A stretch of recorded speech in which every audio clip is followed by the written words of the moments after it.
So good afternoon, everybody, and welcome to another Family Support Network webinar.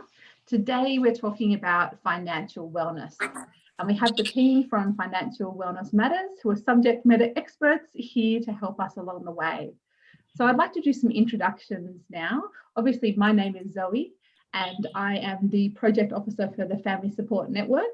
I'm a psychologist by trade, and I specialise in wellbeing. And in terms of acknowledging country, today I'm on the lands of the Garagai people who are part of the Sydney mob. I'd like to pay my respects to elders past, present and emerging, and anyone who identifies as Aboriginal or Torres Strait Islander in our training session today. So in terms of other introductions, I'd like to introduce Darren Smith, who is the Managing Director at Financial Wellness Matters. Darren has over 30 years experience in the finance services industry, working both domestically and overseas in the UK. Darren is results driven and passionate about the difference that a quality advice and improved financial literacy can make to people's lives. A foundation of finance and strategy roles at senior levels, as well as a sales development leadership role, has prepared Darren for leading the group to greater success. A firm believer in ongoing professional development, Darren holds a Master's in Business Administration, a graduate diploma in Insurance and Bachelor of Business in Accounting. He is also a Fellow of the Certified Practicing Accountants and a Fellow of the Australian and New Zealand Insurance Institute. Welcome to you, Darren. Thanks, Zoe. Thanks for the warm introduction. It's great. And with Darren today, we have Francis Rigby, who is Advice Development Manager and Wellness Coach. Francis has a background in economics and finance, spending most of his 24 years as a financial advisor for individuals, helping them deal with financial stress that life throws their way. He had a break during this time. He became a company secretary for an ASX-listed gold company before realising that the real gold was returning to finance and mentoring others to be their best for those that rely on them for advice. Over the past 5 years, Francis has transformed himself into a wellness coach and presenter, bringing what he has seen and learnt firsthand to help many. Currently working with leading organisations to increase awareness and confidence of their employees around finance. A firm believer that financial fitness is a reality for anyone who trains for it and has a coach to guide them. Welcome to you, Francis. Thanks, Zoe. And over to you two. Great. Well, thank you very much for the introductions. It's bought us enough time, Zoe, to make sure everyone's got in, which is great. Look, we're really grateful for what you collectively do as a team. So we want to acknowledge that, know that, in tough and uncertain times, you're doing some great work out there. So thank you for your efforts and for the families that are on for their support as well. What we're going to try to do today is, one, there's a little bit of introductory information around what financial wellness is and why it's important.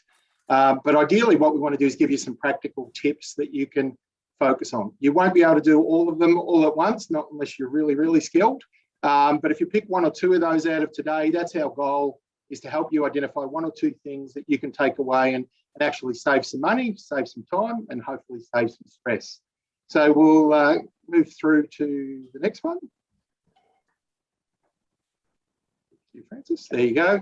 One of the things that we are going to do today is we have got some interactive polling.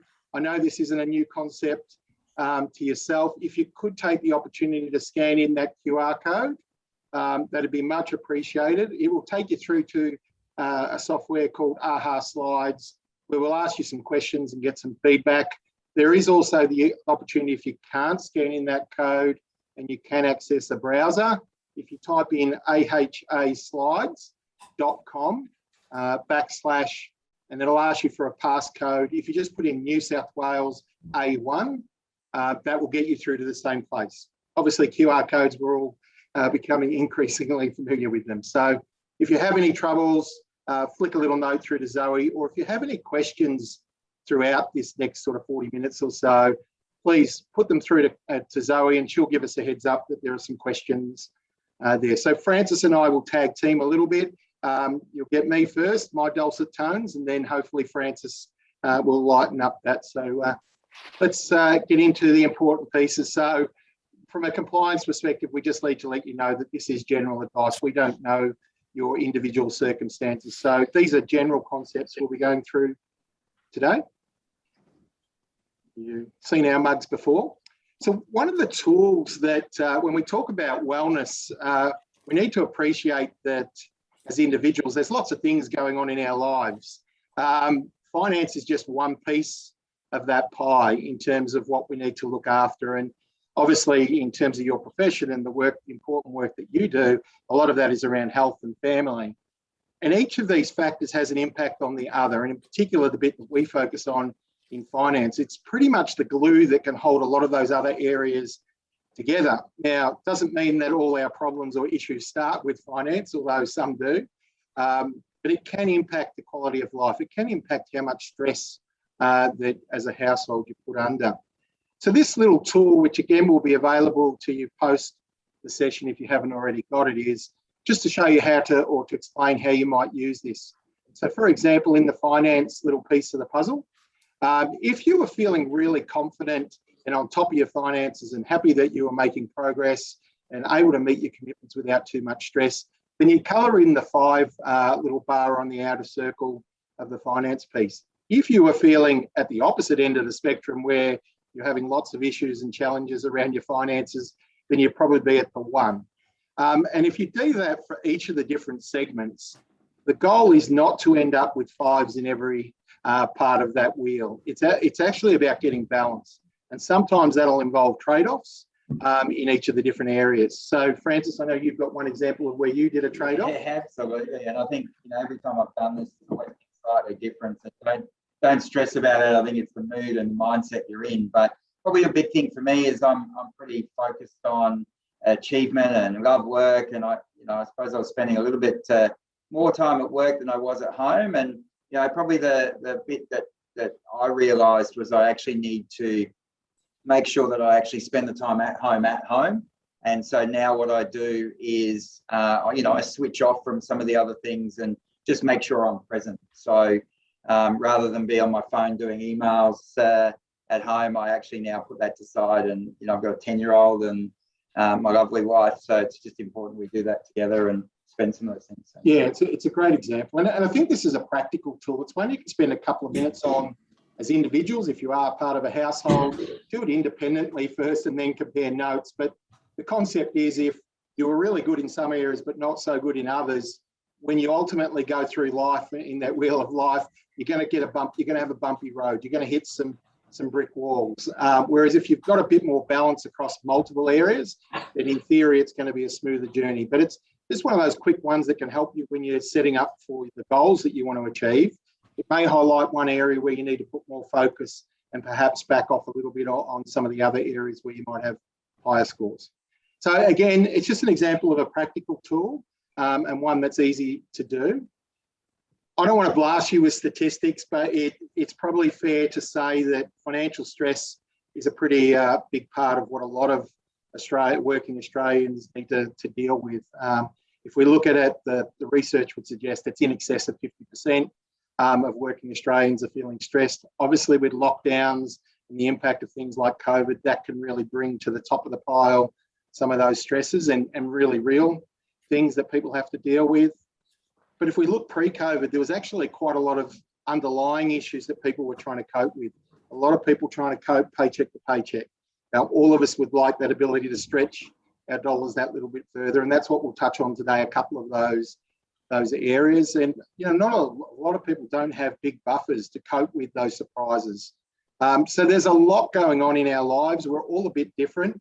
There's no one perfect answer, but what we're going to try and give you today is probably 10 basic areas that you can focus on or pick the ones that really are important to you and hone in on those. But there is research and evidence base that this is impacting a lot of people's lives. That's why it's important to try and address some of the fundamentals. Hello. Hello. Have we got a question? No? That's okay. We'll keep moving on. Hang on. Sorry, I'm listening to I need to mute myself. That's okay. No worries at all. If you have any questions whatsoever, pop them through the chat box and Zoe will help us out there. So if we quickly get into the theory of what is financial wellness all about, there's probably 3 main categories that this comes down to. What's your confidence in your ability to meet the short-term needs, your short-term bills, the commitments that come up all the time? And, you know, for some people, that's a really big stress area. For others, not so big. The second bucket is your ability to actually deal with the surprises that come up. And again, not to harp on COVID, it was a pretty big surprise for a lot of people. So, you know, what buffers, what protection have you got in place that allows you to smooth out that ride a little bit? And probably the other element of financial wellness is, well, are you feeling like you're getting ahead? Are you making progress? And I was just giving Francis an example. We just got our loan statement in as a family, and the good news was, had a great look at it, and we're ahead of where we want to be in terms of repayments. And again, I sat down with my partner and I said, this is because of all the hard work you're doing in keeping the payments up, etc., at the higher level. So it's that little bit of feeling like you are making progress towards those long-term goals. The perceptions and comparisons are probably your worst enemy, and I think that's one of the key messages that we'd say today. It's actually about you finding out what is important to you and your family, if that's relevant.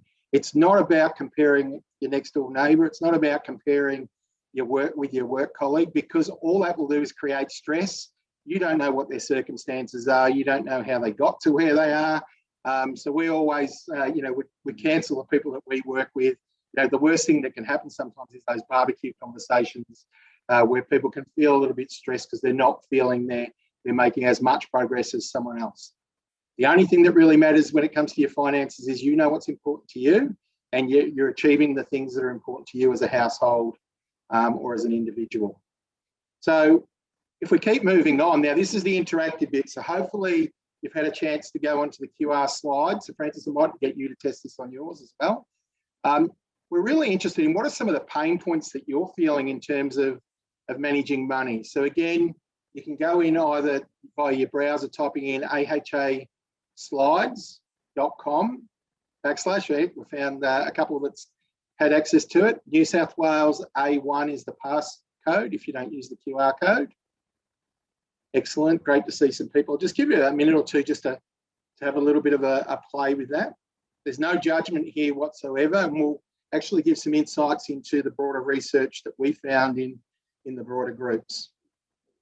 So it's we've got a bit of a race of people sticking to a budget or dealing with the unexpected, probably not a big surprise, quite common ones. Thank you for those that are filling in. Might just leave it there just for a minute while we're doing it. The good news is there's no one in living paycheck to paycheck. Oh no, someone beat me to it. And I think, again, we will go into that. So sticking to a budget is a common challenge for a lot of people. So you're not alone in that space. And there are things that you can do. And I think, again, one of the key messages for us today is focus on the things you can control and the things that are important to you, because there's lots of things we can't control. So look, there's some great broad answers there in terms of, people and the issues that people come across. Francis, I think that'll be pretty representative of. I think right across the board, although I would say traditionally we have quite a few living paycheck to paycheck, but, sticking to a budget is probably one of those harder things because it's, first of all, you've got to know what a budget is and your budget, but definitely a big one. And obviously, or most people are really comfortable not paying too much tax. We normally get a higher rate in that. But these are common things that cause people stress or pain. And again, there's some practical things you can do to ease some of that.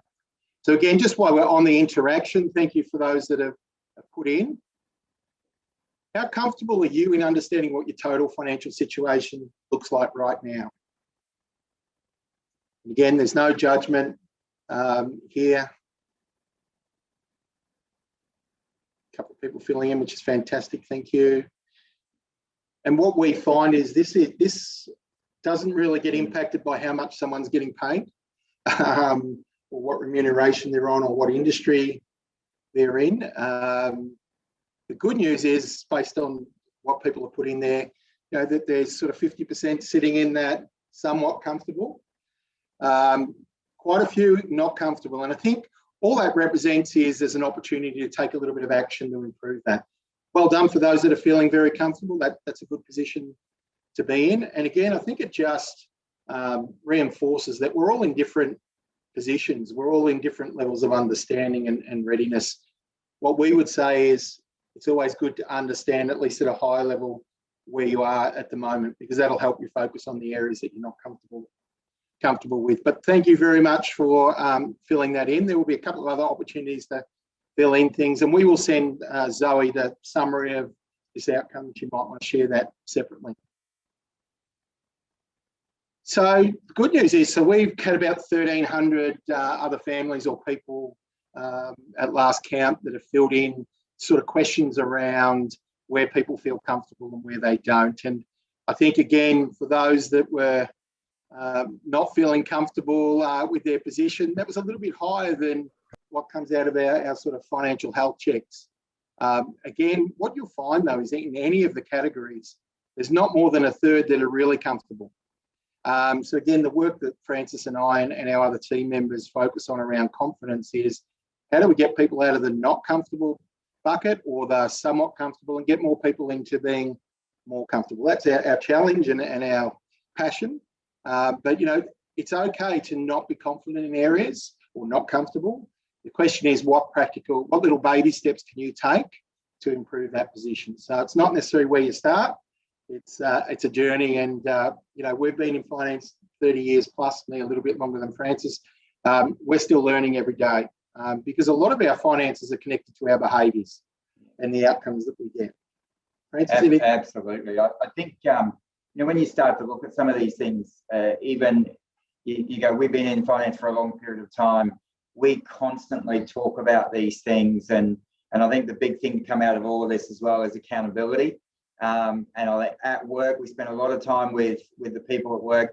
Trust each other, or those that you do trust, to keep you accountable to actually taking some of the action from today as well, I think. Yeah, and again, it's not trying to do too much. It's take away a couple of things that you can focus on.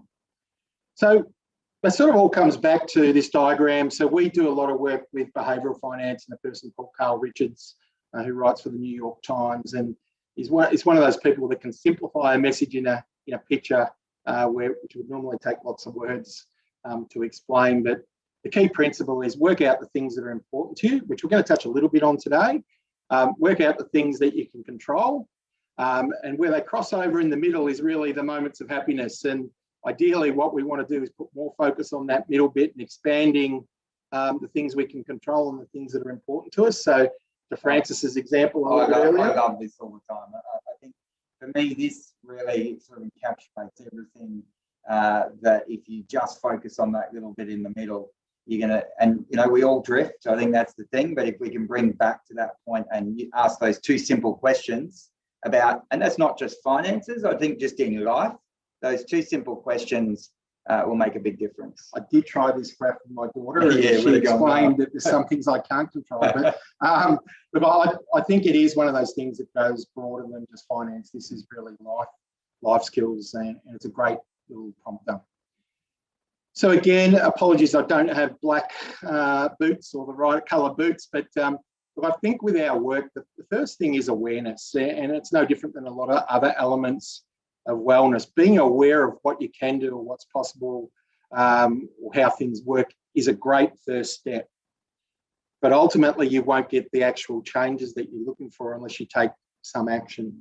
So again, a lot of our work is, how can we help you or your loved ones take that first step or that bit of action? Then ultimately that will lead to a result. And then what you want to do is be able to continually review what those results are and see if that needs to change the actions that you're taking, and you get increased awareness. So I think you'll find most people, I won't say most people, a lot of people know the things they should do when it comes to money or finances. It's our ability to actually do them, and do them consistently, and when someone's not watching is probably the key thing. So again, it's just that no different than other elements of wellness. Start by educating yourself, lift awareness, try taking a couple of steps, and keep yourself accountable to the results. And if you need someone to help you with that, then that's also another step you can take. So we're going to keep moving on. So there will be a tool that's shared with you that's made available, and it's really sort of 10 steps that people can take to bolster their sort of finances. And we understand families come in all shapes and sizes, or households come in all shapes and sizes. So you've got to pick the bits that are relevant to your personal situation. But what we would say is start with the first one of work out what's important to you and connect what you do with money to what's important to you. Because when you're setting things like goals, if it's important to you, you're more likely to stick with it. You're more likely to keep pushing that little bit further with it. So that's why we spend a lot of time with people up front. Work out what's really important to you and your family or your household.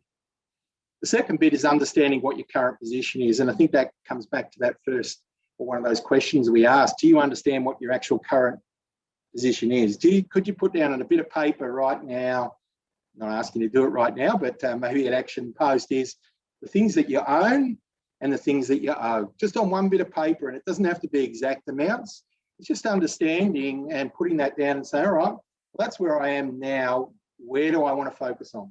I don't know if you've got anything to add to that. Yeah, look, I think that review piece is absolutely crucial to just get a starting point. And, you know, I think often when we put the things down in black and white, it can be a little bit scary or daunting. But again, just small steps make a huge difference over time. And I think that's probably the thing. Again, I'll just say small steps, but review it first. And I think with each of these are also tools that we can use with our children or our loved ones or our relatives of, you know, getting people to think about what's important and then putting your behaviours linked to what's important. Actually taking the time to write it down, because you have a higher level of commitment once you do that, and you're not kidding yourself. And I think that's the challenge we find in finance is there's certain things that people tell themselves and, you know, they correct or change their behaviours based on those things. Whereas if you write it down, it's another level of test. So the third sort of area that we say is understand where you spend. And I think to the extent you can track it, whether that's in a spreadsheet, on a bit of paper, or using some of the modern apps that are out there and available, just understand where your spending is. And again, that's not trying to judge people. That's ultimately trying to say if you've got visibility on it, you can make decisions around it. And they will be your decisions. And there'll be, you know, every action has a consequence or an outcome. So again, if you're not tracking or you don't understand your spending, it's an area that a lot of people can make savings on, definitely. And probably the fourth one is one that's really relevant to your occupations and your focus is you are in an industry or an employer where there are some great benefits available via packaging and discount cards. You need to make sure that you're making the most of those. And again, there's some great resources that Zoe's got that can help you with understanding those if you don't. But we quite often find the people that we're talking to, people aren't maximising the benefits. And that could add up to a couple of $1,000s extra in your take home or in your pay amount that you have to pay other bills or to make other choices towards other goals. So it's sort of one of those fundamentals when you are in the industry that you're in is understand it and then work with your employer and people like Zoe and the benefits team, understand how you best leverage those benefits. The last one on this one is if you do have loans, obviously if you're in Sydney, those loans tend to be a bit higher than Brisbane or Queensland. Review your loans and ask for a better deal. And again, what we find is just by asking that question, the banks are pretty forthcoming once you ask that question. If you don't ask the question, they'll be very forthcoming in sitting there and not doing a lot. And not having a go at any particular bank. But what I would say is if you don't ask the question, you won't get a result. We find that probably 75% of the people that take action save money by asking for a better deal. Absolutely. And I'll give you the words in a little minute with what words to use with your bank as well, because obviously knowing that will help you. And depending on what they say, there's a few parts you can take. So I'll spend a bit of time on that. Absolutely. So we're going to get on to the next five, but there's sort of 5 areas that you can pick the 1 or 2 that are really important to you or you think are going to make a difference. We'd always suggest start with understanding what's important because that will influence your decisions and the trade-offs that you make when it does get difficult, because there will be trade-offs. So the next 5, and again, don't worry about writing these down. There is a tool that Zoe's got that she'll be able to share with you, which has these items in it. Putting aside little amounts regularly, building up that safety buffer or the rainy day fund. Some of you will do this really well. Some of you might struggle to find that little bit extra. What I would say is if you address some of those things in the first 5, get a little bit back from your bank.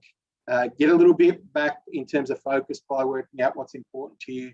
you might find or take advantage of the benefits that are available to you, and you might find that little bit to put away. And I think understanding, who you are, like if you're in a relationship, there's two of you, sometimes understand whether you're a spender or a saver. And look, everyone again thinks they use this preconceived idea in finance, you're a good saver.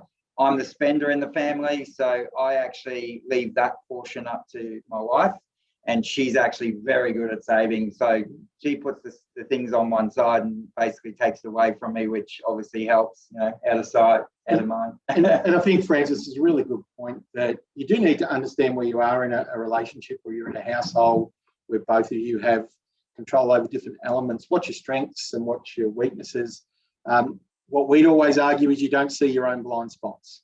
That's by definition why they're a blind spot. So having someone, a loved one or a trusted person that can help you is really, really important to identifying those things you need to work on.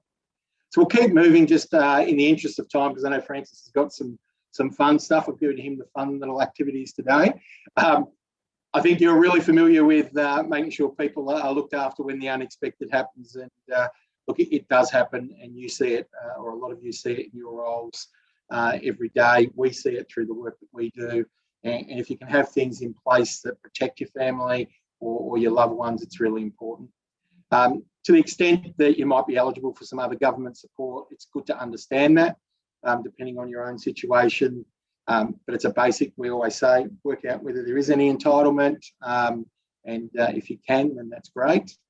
Again, linked to the preparing for the unexpected, and if we go back to the results without going to the slide, we would find more than half Australians don't have an up-to-date will. And the reason it's important is where you have got loved ones, if you want your wishes to come true in terms of the outcomes of what happens with those, and we've seen the good, the bad and the ugly of when people are prepared with this, or the stress it can cause. If you can do something in this space, we strongly suggest that you look at it and go to a professional and get some help, because it is an area that's causing more and more people a lot of issues and stress. And probably the last one is, we don't like to talk. If you added up all the time as a household that you spoke about finances, it probably wouldn't compare too well to the amount of time you spend grabbing a coffee or a cold drink or doing some other activity. Most people spend a very small proportion as a household actually talking about some of these things. And there's many behavioural reasons for that.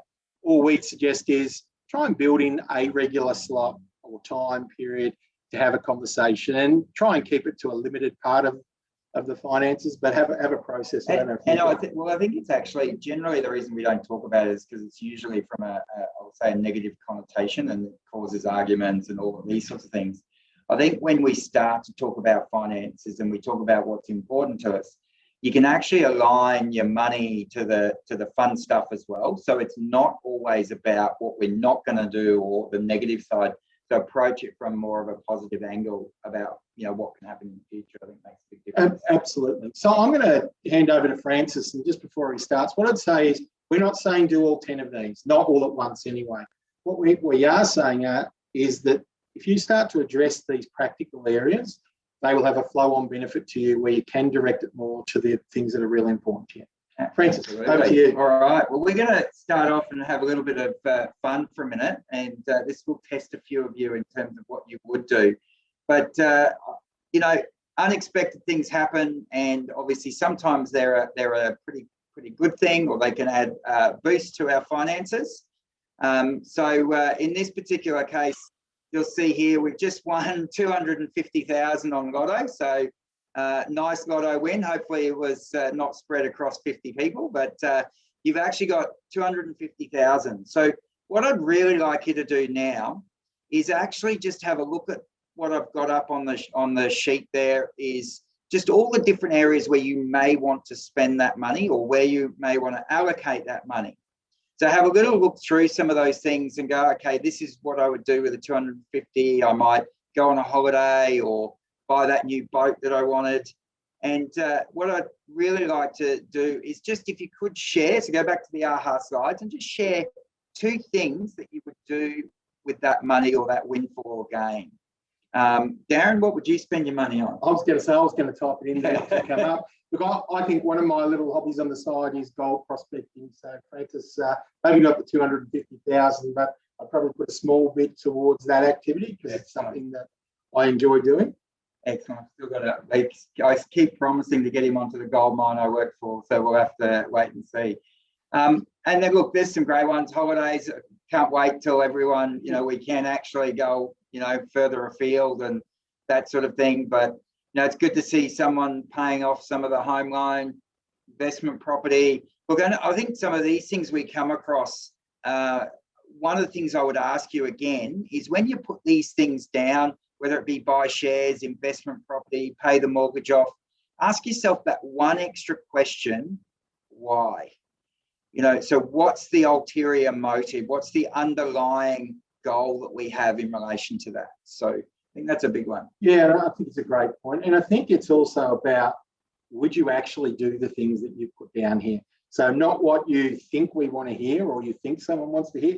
Is that actually what you would do? If 250,000 logged in your bank account, what would you actually do? And I think that gets back to Francis, what's important. Absolutely.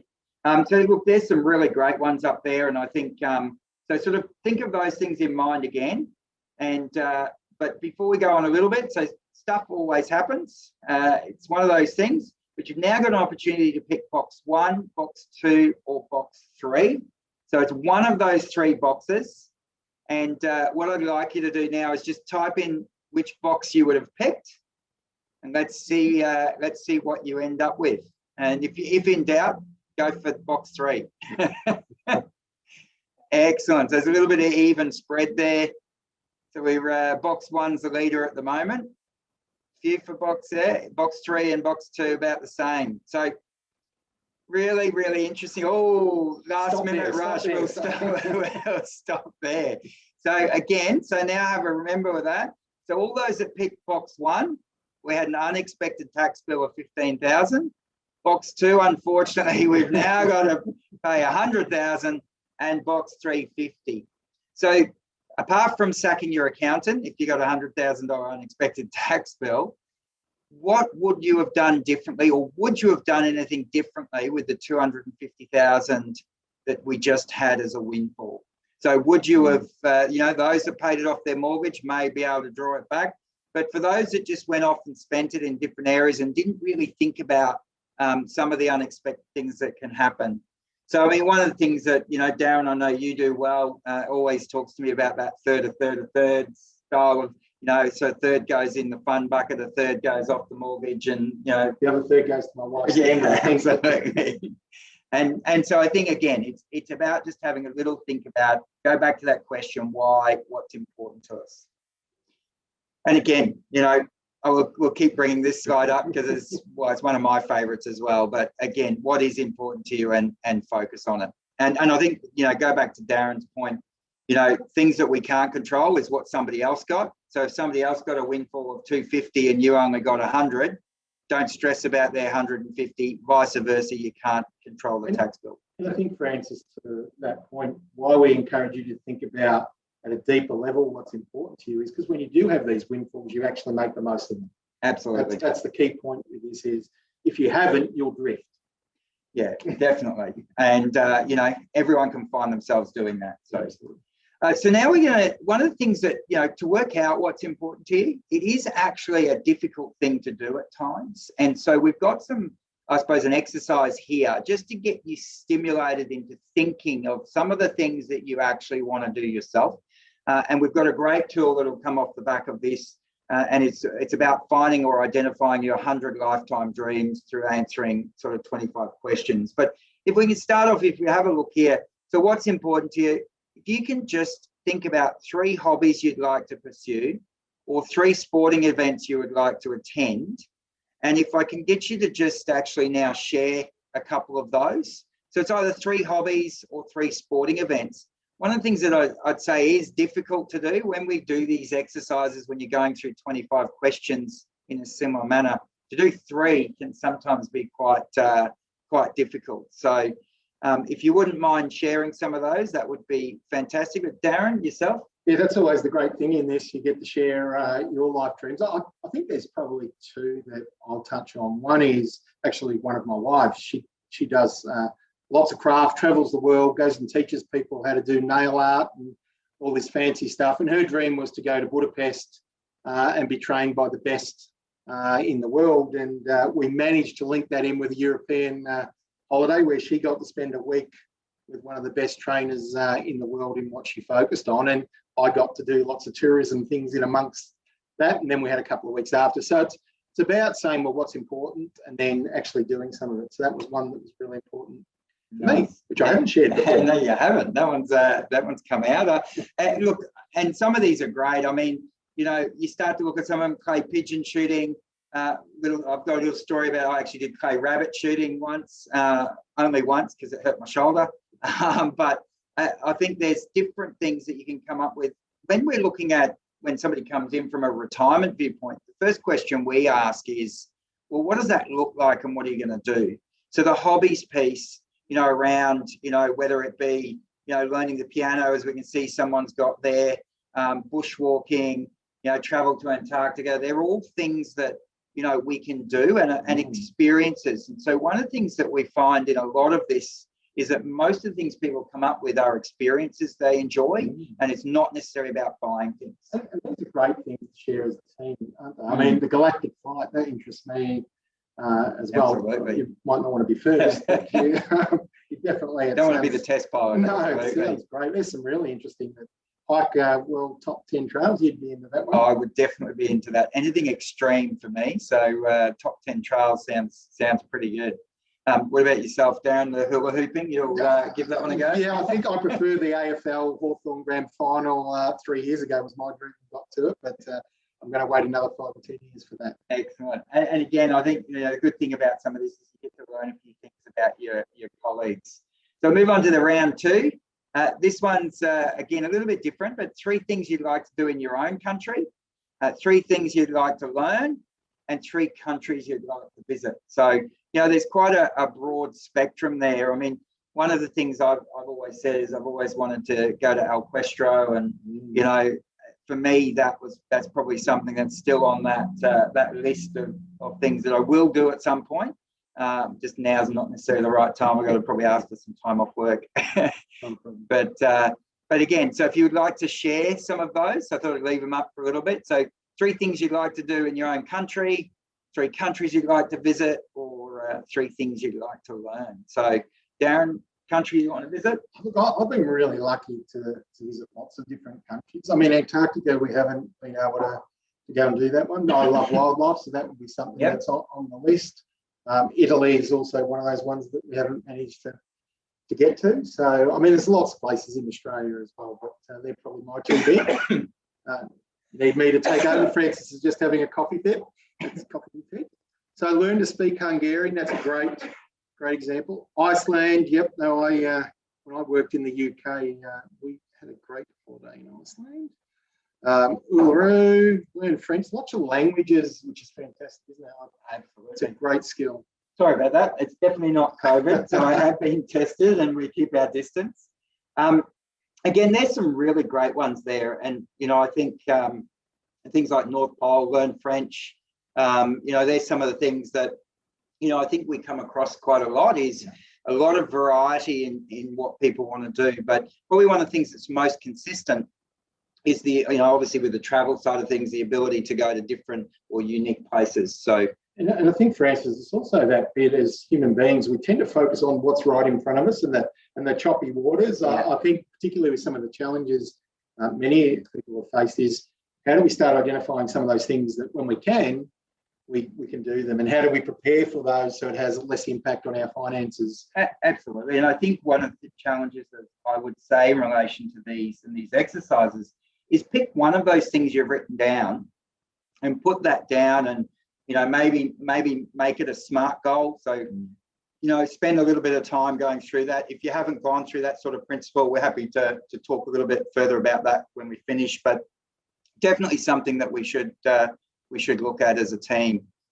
Now, I'm going to sort of delve a little bit deeper into, you know, how we can sort of look at housing and interest and savings. So Darren sort of alluded a little bit at the, when he was going through things about, how do we approach our bank? And I think often we think a lot of this stuff in terms of saving on housing, or whether it be interest on the bank or the rent, is difficult. But there are some simple basic tools that we can have at our disposal, and you've got a lot of them yourself. So I want to actually get you to share some of the ideas that you might have in relation to saving in that area. Or that you're already taking. Or you're already doing. A lot of people are doing these. So it could be things like paying extra payments or paying more regularly.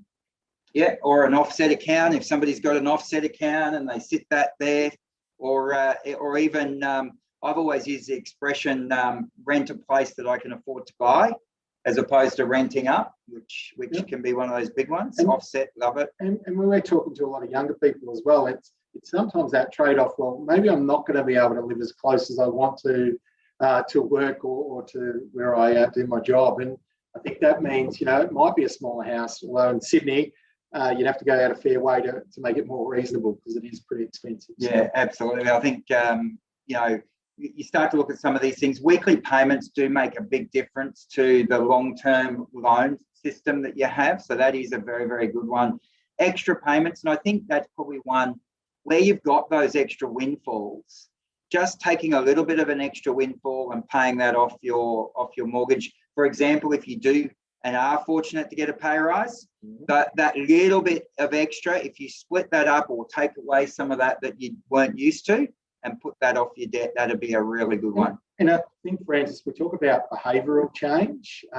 We are very quick to adapt to pay increases or pay movements or bonuses or one-off wins. So the more that you can get into the habit of having a process to quickly get it out of sight, out of touch, absolutely, it's a really good habit to get into.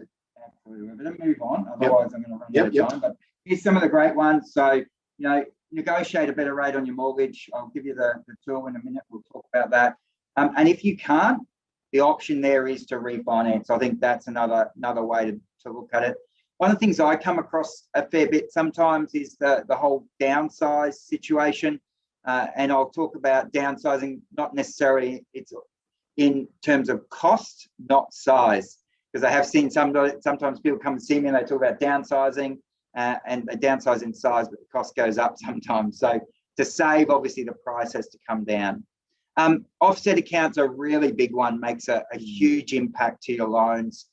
Also means money's available for that rainy day, which is really good. The family loan system or take on a boarder, they also work. So anything that generates more money that comes in is really good.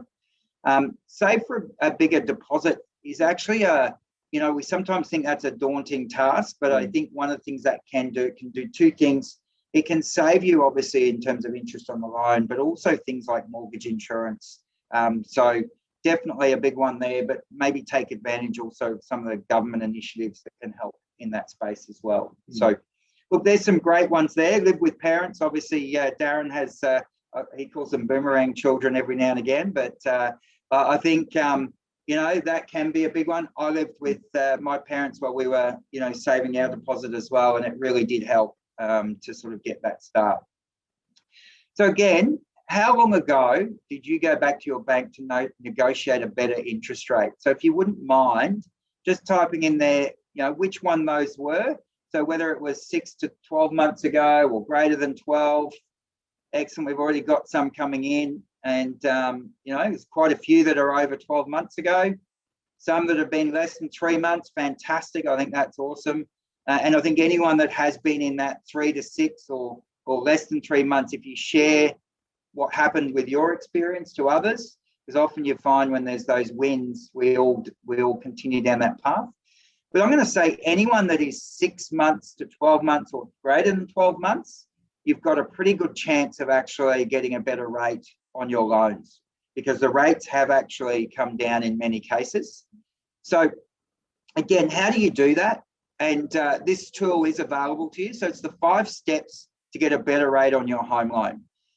So I think step 1 is obviously you've got to actually take the step and ask for a better rate.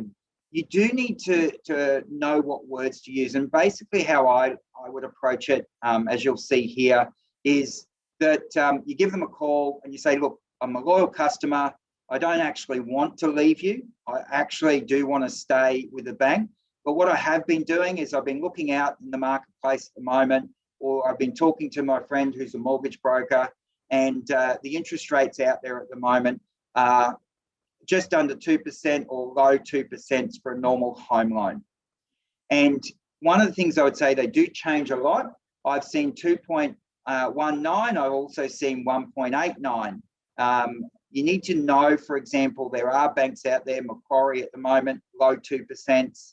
You need to mention a bank that you've seen. So if you just Google low rate interest rates, you will find all those low rates. Make a note of it, because it will make your conversation more credible with the bank, and also you're more likely to go lower to that level. One of the things, so just to give you an example, I went and saw a client that was struggling with this, and I actually helped them. I got involved and I made the phone call with them. And one of theirs was one of the big four bank. What actually happened, they came back with a rate that was about 2.6%. And then as soon as I got involved, the interest rate actually came back down to 2.19%, because they realized that there's someone who actually knows what they're talking about in this space. So now I am talking about rates for a home loan, not an investment loan. Investment loans are a little bit higher, and sometimes around the 2.5 to 2.6. And I think, look, we're not saying go and refinance your home loan, because it is really difficult to refinance loans at the moment. There's a lot more requirements. What we're saying is always get into the habit of asking your current provider for a better deal or what they can do. I'm now religiously, I do it myself every 12 months, because I know the bank rules, I know the words to use. I will always save 0.5%. Well, in my case, I can say I have saved 0.5% each time I've done it over the last 2 years, where I've been more religious about it. I think there's one other piece too, is understand what type of product you're in, because we've got different products out there that are more expensive. So not only could I get a better rate, I could look at a different product. So ask that question to go, is there anything that will give me a better rate? And you can achieve similar sorts of things with a slightly different product. So again, have a crack at this. If you have any issues doing this, I absolutely adore making that bank phone call. Happy to do a joint phone call with anyone to get a better rate. Nothing more satisfying. Recently just saved someone about 2% off nearly $1 million loan, which, you know, if you put that into context, is $20,000 a year. Such a great win. And what was probably more important is they can put that towards something else. And I think that's the key. This is one where you can be more in control. And I think with all the other stuff that we can't control, this is a great example. If you have a reasonable size home loan, you're in a reasonable position, you've got a real opportunity to save at least $1,000 or a couple of thousand. Absolutely. And if you can divert that to something that's more relevant or more important for you, then why wouldn't you? Or keep your repayments the same and pay more off. So there's a lot of different things you can do in that space and get ahead. So, so again, we'll open up for some questions in a minute. I suppose some key takeaways, and I'll sort of go through a little bit quicker so that we've got a bit more time. But as Darren said, understand what's important to you first. Definitely utilise the support and tools. So give us a bit of feedback in relation to getting some help if you need it. Know your current position, so spend the time doing that. It only needs to be 5 minutes every now and again, just sort of to go down and go, well, what position am I in? Identify areas that you want to work on, and then definitely negotiate a better deal. I'm going to probably add to that and say, negotiate a better deal. When you get one, share that win with your colleagues, because you are more likely to encourage others to have a win as well. So definitely a good one. Take some action, and then regularly, once you've done one thing, then go on to the next. Don't try and do it all at once is probably one of the best things. So again, as we sort of mentioned, there are some tools and support network. There is an email address. So if you want to come direct to ask some questions around these things that we've spoken about, happy to help you with those. So that's info@fwmg.com.au, just if you don't like to ask questions in an open forum at the end. There will be the 25 questions, lifetime goals available. look, encourage you to do that with your I'll say adult children or younger children. It's definitely a good exercise. We'll also include a goals, goal setting templates as well. And as Darren mentioned about tracking, I'll call it a spending plan, not a budget. There is some great tools on the Money Smart government website called Track My Goals. And, if there's a spending goal in there, or if we're actually going to track some of those goals, it's really, really good. So just before we quickly go, I suppose one of the things we love to do is just ask if you've got any feedback on today's session. Probably most importantly, what's one of the things that you value or that you really loved and you're going to go and action that?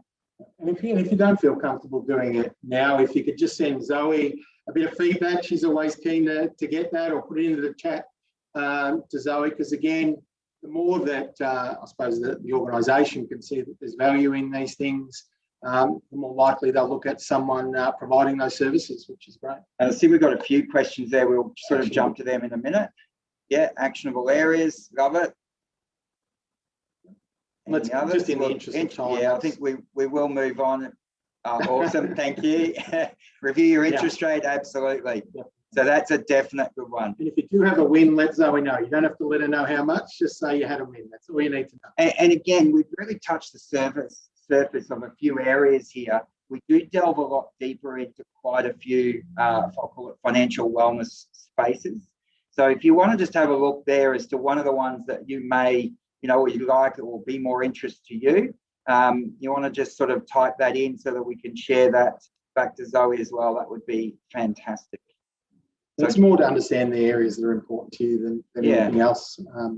And again, if you haven't got the time to do it now, send that through to Zoe, and she'll definitely, I suppose, look at or consider those. Excellent. There's some great ones there. So what we might do, thank you very much for entering those, because it does give us an idea of how to shape things. I'm just going to actually go off the presentation now so that we can actually, or we can see you all and you can see us, and then we will answer any questions. Thanks, Darren and Francis. I just wanted to jump in and say it's been very informative. Thank you so much. I think a lot of the thinking that you brought on is what we talk about in our team and staff health. In particular, the focusing on the things we can control is something we talk about a lot. Really love the practical approach, and there's a couple of key things I'll be doing around making sure my will is up to date and also negotiating my own mortgage. So thank you. I also put in the chat box the top 10 tips handouts that you've given us. So that's in the chat for everyone now. And I've also put a link to our feedback form so that we can gather some feedback from everyone. I really appreciate you filling that in, team. And now over to you all. Feel free to come off show us your face. So to come off the video and unmute yourself and fire away any questions either in the chat or in person to Darren and Francis.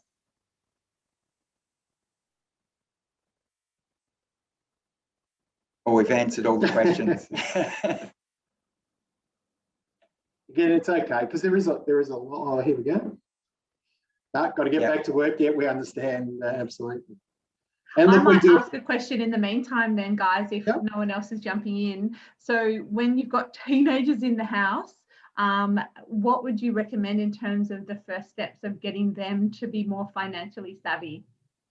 Yeah, I'm going to quickly jump in and then let Francis know. My children have gone beyond teenagers now, but look, I think it's getting people, if you use that goals tool that we've given, I think it's a great thing to engage your teenagers about what is important to them and get a conversation going and getting them to think beyond tomorrow or next week. It's trying to get them to think a little bit long term. So for me, that would be a practical step you could do. The other one is transparency, I think. Yeah, I think probably the biggest thing that I would say is actually share financial conversations with the children, because one of the big things, I mean, I've got a 10-year-old, he actually knows our whole finance, sometimes to our detriment, because he does tell a few people, but mainly my parents, so that's not too bad.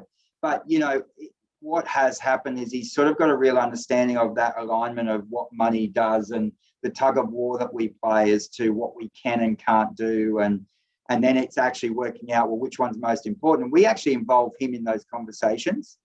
He doesn't necessarily always get to make the decision, but again, I think that's probably the big thing. And I think, a practical example is you're going shopping and you've got a set budget and you've got a set list of all the things that you can do, is a little bit dangerous. But again, giving them control of the trolley with you there, saying we've got to get all of these things, but this is the budget. So what's the trade-off? So we've got a whole session, Zoe, that we do around that. But I think ultimately it's trying to give little practical things where you give a little bit of control and ownership to the teenagers to learn the money lessons. Because there's a separate thing we always ask is who's had the biggest influence on you as in terms of your money behaviours. And certainly my parents were great guides in terms of not spending what you haven't got.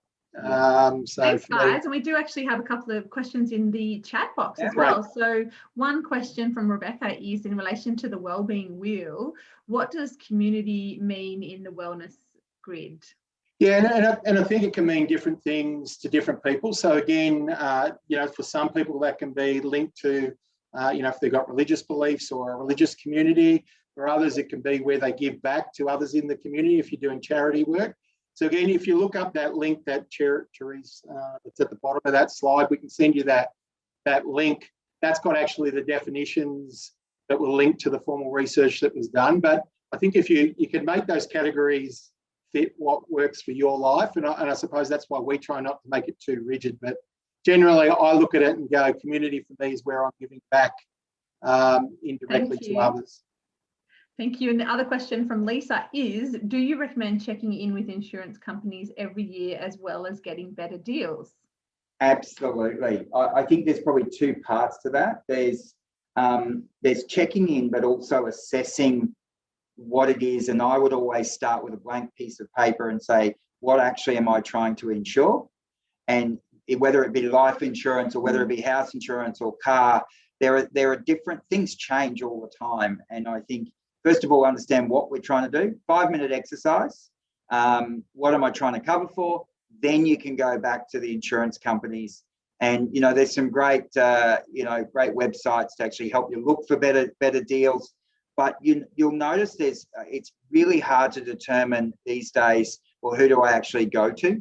I think that's probably the tricky part, because it's what you don't see that can sometimes be the confusing piece. What am I not going to get covered for?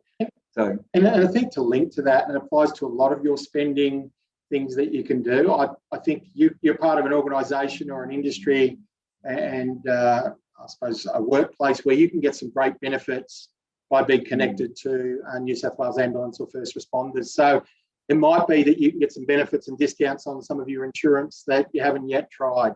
I don't know all the details, but I know if we look at other workplaces, you can save 10 or 15% in some cases. So try and use all the benefits that you've got. There's definitely savings, particularly around general insurance. Absolutely. I think, whether it be car insurance, there's some great things around, you'll see some of the TV adverts, rather than mention names, of, you get insured depending on how much you use your car, how far you travel, and those sorts of things. So your premiums can be adjusted for that. So yeah, we get a lot on the health insurance, a lot of questions around that. And I think it's understanding what excess you want to pay, because as you go through different stages of life, you might be prepared to wear a bigger excess than you might have 5 or 10 years ago. So it's that changing. Absolutely. And just the last one on that, I know we're probably going to run out of time, but I think, when you're looking at things like your personal insurances, they're often ones that are harder to attack, because we've either had maybe some health issues, or it's very difficult to actually move it. One of the things that I would recommend is, as we progress through our financial journey in life, we either accumulate more assets or our position changes. So when Darren mentioned you review your position, you can now review your insurance and go, does that still align? Because more often than not, what I come across is people that haven't touched it for 10 or 15 years. They're insuring today for something they needed 15 years ago, not what they needed today. So again, it's about assessing what I actually need first. Thank you. I just wanted to say again, as we come on to the hour now, thank you again to Darren and Francis from Financial Wellness Matters. Really appreciate what you've done for us today. I'm actually going to stop recording now.